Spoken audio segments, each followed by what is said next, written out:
With my right eye, I create that which I see.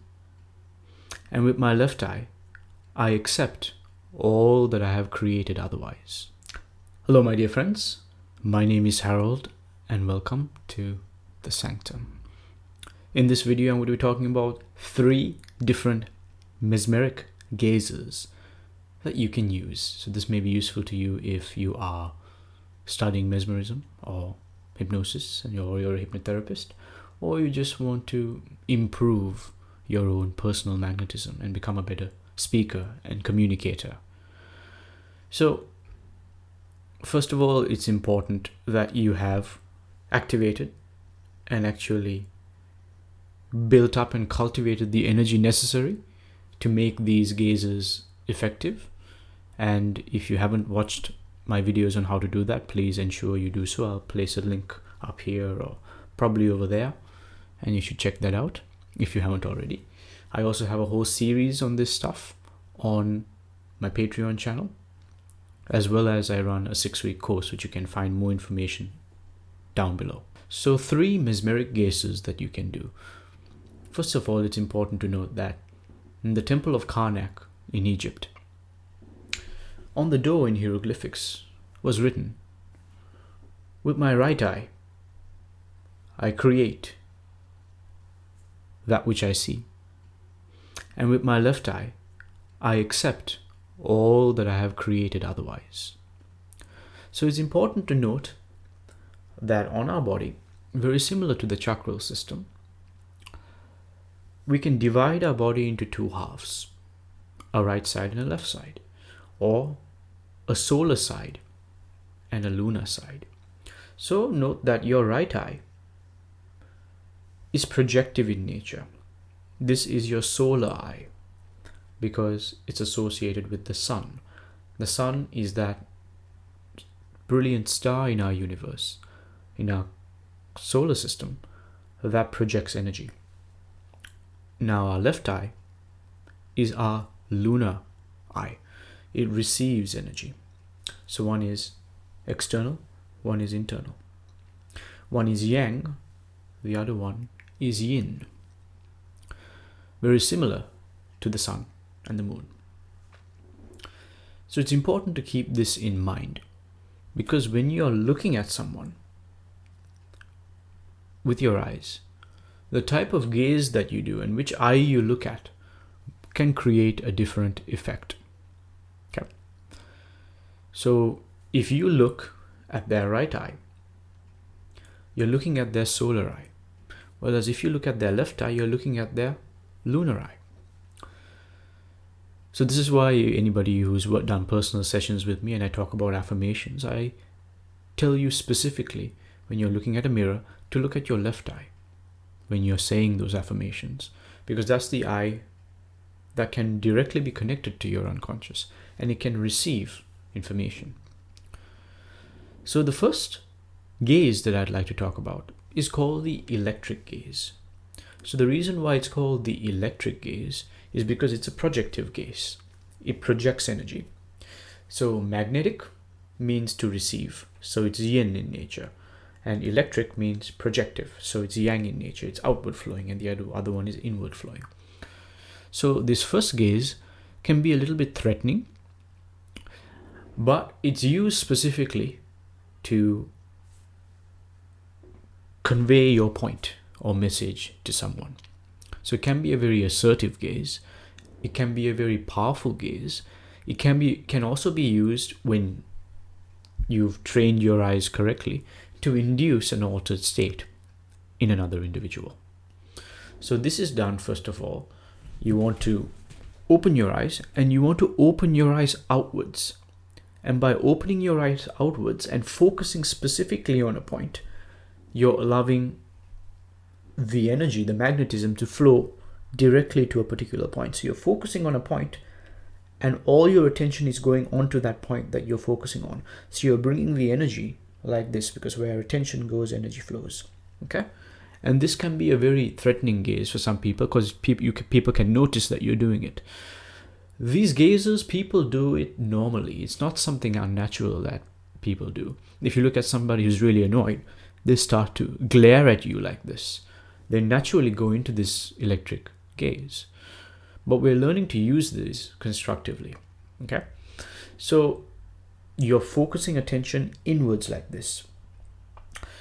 Now, to make these gazes effective, I've spoken about how it's important to practice presence, to be here in the body, because that is where you can tap into magnetism, and you can allow magnetism to flow by combining intention, attention, presence, and breath together to create change externally. So that is the electric gaze, to focus attention like that, to shoot the energy. The next is the magnetic gaze. So this is an attractive gaze. Now, this sometimes people like to use this as a default gaze, but it takes some practice to master. And once again, all of the other preliminary practices are important in terms of building and cultivating magnetism for these to be effective. But you're essentially looking at the person's left eye this time. Okay?